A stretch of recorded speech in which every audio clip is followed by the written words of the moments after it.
Hi guys, welcome back to our channel How to Guide. Today in this video I'm going to show you how to add a new account in MelBet. To do so, follow some simple steps with me. First of all, open your MelBet application or go to MelBet website from your browser. Then log into your account, then this type of interface will appear in your screen. Then from the top menu bar, click to your profile icon. Then click to Account Settings. It will redirect your page to this. Once the page has been loaded up, scroll down to the bottom. And there you can see your account section. From there, select your currency. Then click to add. Then a new account will be added.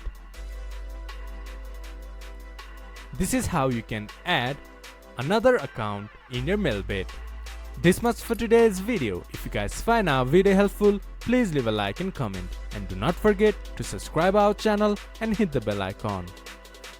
I'll see you guys again in our next video. Thank you for watching.